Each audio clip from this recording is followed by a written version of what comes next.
Hello everyone. Today we are continuing along with Science 2, chapter number 3, part 5th. In today's topic we are going to discuss about menstruation cycle. So menstruation, it is a part of menstrual cycle which prepares female body for pregnancy each month. ये जो cycle है ये 20 to 40 days के बीच में hormones release करती है, जिन hormones की वजह से मैच्योर एग सेल रिलीज होता है. This mature egg cell is also called as ovum, oocyte, and also known as female gamete, which is going to be haploid in nature. Next phase में ये egg cell fallopian tube से travel करेगा. हमने हमारे previous video में देखा था fallopian tube मतलब oviducts. And this egg cell will expect to meet male haploid gamete, जिसे हम लोग स्पर्म सेल कहते हैं. When female haploid gamete, that is egg cell, will combine along with sperm cell, it will result into fertilization. The cycle in which immature egg in the follicle becomes mature is known as ovarian cycle. And जिस process में ये mature egg को ovary से release किया जाता है up to the fallopian tube, इसे ovulation कहा जाता है. So these were the basics. Now let us look at the diagram that is given in the textbook. ये डायग्राम में आप ऊपर पिट्यूटरी ग्लैंड देखोगे. पिट्यूटरी ग्लैंड से दो हार्मोन्स रिलीज होते हैं, FSH एंड LH. FSH का नाम है follicle stimulating hormone and LH है ल्यूटिनाइजिंग हार्मोन. फिर आप नीचे देख रहे हो कि what are the different stages in which follicles are growing and how fully grown follicle is releasing an oocyte. Next name is ovulation. जिस फेज में oocyte को रिलीज किया जाता है उसे ovulation कहा जाएगा. Then you are having two terms जो येलोइश कलर में आपको ऊपर दिख रहा है, that is corpus luteum, and and में corpus albicans. corpus luteum के नीचे आपको प्रोजेस्टेरोन एंड एस्ट्रोजन ये दो हार्मोन्स भी दिखेंगे. So basically in menstruation cycle 4 hormones are going to participate.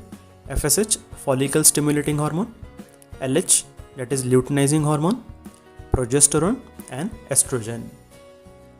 Lower part में मेंस्ट्रुएशन की पूरी साइकिल का एक ग्राफ दिखाया गया है. First phase is period of menstruation. Second phase of that graph is period of regeneration of endometrium. Third phase is ovulation period. And next is period of secretions of glands in the endometrium. We are going to see this in detail. Now this is the first part. You can see that pituitary gland is shown, जहाँ से FSH and LH hormone release किए जाते हैं.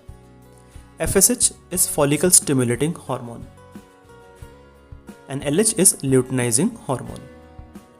अब follicle stimulating hormone मतलब FSH की वजह से आप फर्स्ट स्टेज में देखोगे जहाँ पे हमने हाईलाइट करके दिया है that follicles starts growing. Multiple follicles होते हैं, मल्टीपल फॉलिकल की ग्रोथ होती है, but out of this a single fully grown follicle is selected. This fully grown follicle starts secreting a hormone called as oestrogen. And under the effect of oestrogen endometrium starts building in the uterus. Endometrium ये एक inner lining होती है uterus की, जहाँ पे growing child को accommodate किया जाएगा, होल्ड किया जाएगा. ये एंडोमेट्रियम तब बनना शुरू करता है जब एस्ट्रोजन हार्मोन अवेलेबल होगा तब. सेकेंड केस में आप ये भी देख सकते हो that fully grown follicle it's grown and it is now in the phase of releasing the oocyte. oocyte का मतलब होता है एग सेल, जिसे ओव्यूम भी कहा जाता है. In the next phase you can see LH hormone comes into action. LH hormone है luteinising hormone. Under the effect of luteinising hormone the follicle will burst open and it will release the oocyte that is present inside. इसका मतलब LH hormone की वजह से ये जो fully grown follicle है ये ओपन हो जाएगा एंड फॉलिकल के अंदर जो एग सेल है oocyte है उसको रिलीज किया जाएगा. इस प्रोसेस को ओवल्यूशन कहा जाता है. Now this is the diagrammatic representation. As you can see that from the ovaries oocyte is been released, and you can also notice that the inner lining has started to developed inside the uterus. ये जो inner lining आप देख रहे हो, जो black colour की line आपको यहाँ पे दिख रही है, that inner lining is refer to as endometrium. ये एंडोमेट्रियम तब डेवलप होना शुरू करता है जब एस्ट्रोजन हार्मोन अवेलेबल होता है. So here you can see the oocyte, that is egg cell, is been released, and this phase is known as ovulation. Now, since the follicle is burst open, ये follicle open हो गया है, burst हो गया है, तो follicle का जो बाहर का हिस्सा है, the remaining part of the tissue forms corpus luteum. ये जो बाकी का हिस्सा बचा हुआ है इस टिश्यू का, follicle का, वो कन्वर्ट हो जाता है corpus luteum में. अब ये जो कॉर्पस ल्यूटेम है ये एक और हार्मोन सिक्रेट करना शुरू कर देता है which is called as progesterone. पहले एस्ट्रोजन हार्मोन सिक्रेट हुआ है, अब उसके साथ प्रोजेस्टेरोन ये हार्मोन भी सिक्रेट हो गया है. So two hormones are working simultaneously, oestrogen as well as progesterone. अब ये कॉर्पस ल्यूटेम टिश्यू एक्टिव रहेगा फॉर 24 आवर्स. नेक्स्ट 24 आवर्स तक ये कॉर्पस ल्यूटेम एक्टिव रहेगा. अगर oocyte मतलब एग सेल ये स्पर्म सेल से नहीं मिलता है, it means the fertilisation does not occurs and the oocyte remains unfertilised. अगर वो oocyte मतलब एग सेल अगर अनफर्टिलाइज रहता है तो कॉर्पस ल्यूटम ट्रांसफॉर्म हो जाएगा कॉर्पस ऑल्बिकांस में. एंड जब कॉर्पस ल्यूटम ये कॉर्पस ऑल्बिकांस में ट्रांसफॉर्म हो जाएगा, वहाँ से डीजनरेशन का फेज चालू हो जाएगा, रिमूवल का फेज चालू हो जाएगा. जो हार्मोन्स एस्ट्रोजन एंड प्रोजेस्टेरोन काम कर रहे थे वो इनएक्टिव हो जाएंगे. We will see corpus luteum becomes inactive, it transforms into corpus albicans. Next thing we find that oestrogen as well as progesterone they stop functioning, and as they stop the endometrium lining which was formed inside the uterus, it also starts degeneration. So this is the phase of degeneration. यहाँ से degenerating की process चालू हो जाएगी. First जो हमने देखा that is endometrium lining, वो रिमूव होना शुरू हो जाएगा. उसके साथ वहाँ पे जो अनफर्टिलाइज्ड एग सेल था जिसे oocyte या फिर ओव्यूम भी कहा जाता है वो भी रिमूव हो जाएगा. This process is accompanied along with bleeding and hence this phase is known as menstruation. So like I had explained earlier that the uterine lining along with the unfertilized ovum will be removed. Along with that it is accompanied with excessive bleeding. This phase occurs for 3 to 5 days. It is called as menstruation and it is repeated after every 28 to 30 days cycle, hence it is called as menstruation cycle. Now this is again explanation of menstrual cycle with perspective of hormones. यहाँ पे आप देखोगे कि first line में FSH as well as LH ये दोनों दिखाई है. सो FSH हार्मोन फर्स्ट एक्टिवेट होता है, follicle stimulating hormone, and follicle stimulating hormone की वजह से फॉलिकल्स ग्रो होते हैं. ये जो ग्रोइंग फॉलिकल है ये आप सेकेंड लाइन में देखोगे एस्ट्रोजन नाम का एक हार्मोन सिक्रेट कर देते हैं. Then you can notice next to FSH is LH. Growing follicle जब फुल्ली तरीके से ग्रो हो जाते हैं तब LH मतलब ल्यूटनाइजिंग हार्मोन एक्टिवेट होते हैं. ल्यूटनाइजिंग हार्मोन की वजह से ये जो ग्रोइंग फॉलिकल है ये ओपन हो जाएंगे, ये बर्स्ट हो जाएंगे. Now this will make progesterone hormone to be released. जो बर्स्ट हुआ फॉलिकल है वो ट्रांसफॉर्म हो जाएगा इनटू कॉर्पस ल्यूटम. जैसे मैंने कहा कि कॉर्पस ल्यूटम ये प्रोजेस्टेरोन हार्मोन सिक्रेट करना शुरू कर देता है. And after that until 24 hours, next 24 hours तक अगर ये oocyte फर्टिलाइज नहीं होता तो ये 24 आवर्स तक कॉर्पस ल्यूटम एक्टिव रहेगा. बट 24 आवर्स के बाद कॉर्पस ल्यूटम इनएक्टिव हो जाएगा. इनएक्टिव होने के बाद ये ट्रांसफॉर्म हो जाएगा कॉर्पस ऑल्बिकांस में. सो आप देखोगे दैट आफ्टर 24 आवर्स ऊपर जो FSH एंड LH लाइनिंग है उसके साथ ही नीचे आप देखोगे एस्ट्रोजन एंड प्रोजेस्टेरोन वो एक नीचे के ग्राफ में मूव करते हुए दिखेंगे, नीचे के डायरेक्शन में मूव करते हुए दिखेंगे. It means that the oestrogen and progesterone had stopped working and that's why the process of degeneration begins. So degeneration की प्रोसेस में यूटेराइन लाइनिंग जिसे हम लोग एंडोमेट्रियम कहते हैं वो, उसके साथ unfertilised egg cell, and along with that excessive bleeding is going to take place, and this process will be called as menstruation. This phase takes place for 3 to 5 days. Our next topic is reproduction and modern technology.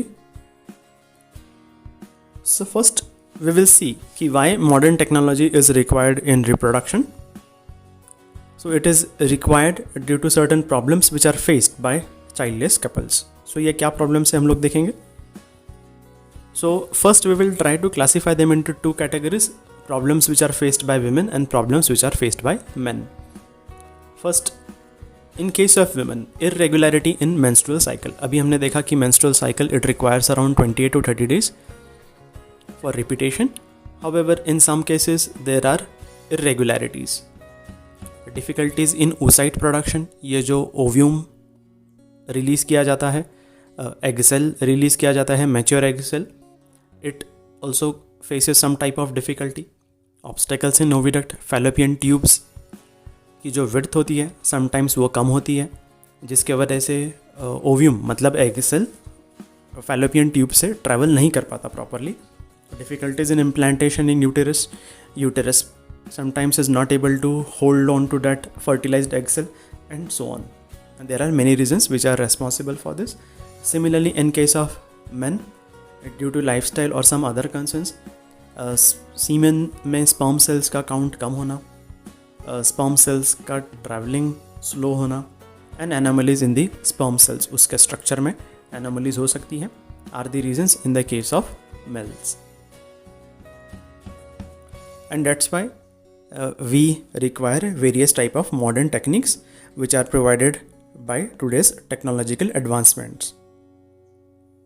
So first technique which has been given in the book is in vitro fertilization, also called as IVF commonly. So ये technique में fertilization is brought within the test tube and the embryo is formed and again implanted in the uterus of the woman at appropriate time.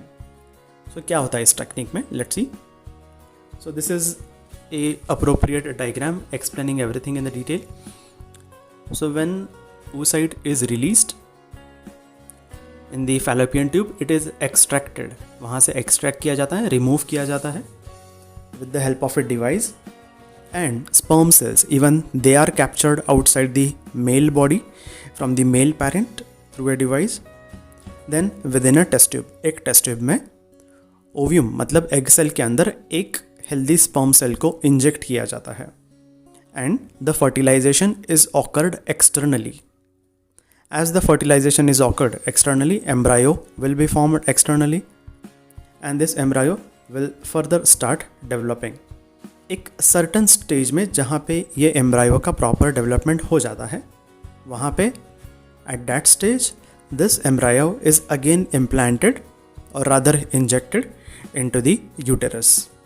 This embryo further implants itself in the uterus and thereafter it starts growing. So this technique is referred to as in vitro fertilization. Next technique is surrogacy. So surrogacy के case में oocyte is collected from the ovary of woman having problem in the implantation of uterus. Sometimes sperm cell and egg cell इनका union हो जाता है, and when this fertilized egg cell it tries to implant itself into the uterus is not able to hold on to this fertilized egg cell. ये uterus के अंदर जो lining बनी हुई है जिसने fertilized egg cell को होल्ड करके रखना चाहिए, यहाँ पे प्रॉब्लम हो जाती है and the fertilized egg cell को होल्ड नहीं किया जाता. That's why हमें दूसरे यूटेरस की ज़रूरत होती है, which is of course contributed or extended as a help by other women. So this oocyte is fertilized in a test tube with the help of sperms collected from the husband.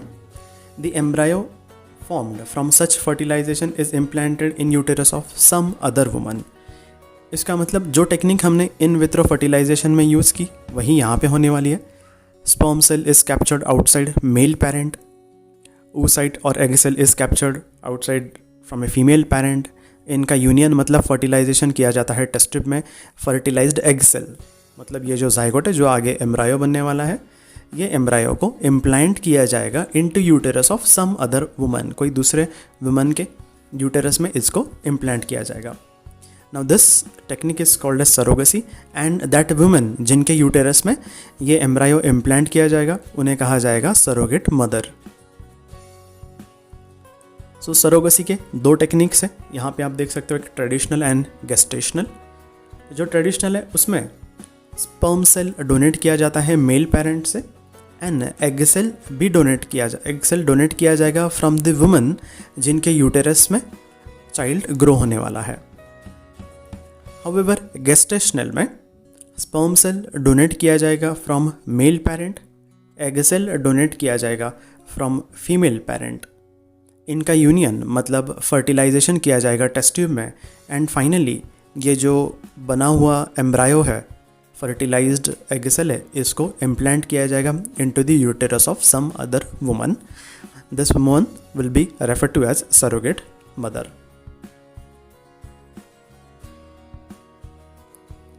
And the next technique which has been explained in the book is sperm bank as well as semen bank. Now sperm bank, semen bank is very similar concept to blood bank. जैसे blood donation होता है वैसे ही sperm donation की भी concept है। Semen is ejaculated by desired man, इसमें sperm cells donate किए जाते हैं from the desired man and जिनको कलेक्ट किया जाता है एक thorough physical and medical checkup के बाद। फिर इनको स्टोर्ड किया जाता है into the low temperature range. This place where sperm cells are stored is called as sperm bank. Sperm bank के केस में when a couple is looking for sperm cells then they can borrow them from this sperm bank. Identity of sperm donor is strictly kept as a secret. Now a small activity for self-study. These are based on 9th standard. First question is, which hormone is released from pituitary of mother once fetal development is completed? And under the effect of that hormone, which organ of female reproductive system starts to contract and thereby birth process, that is parturition, is facilitated?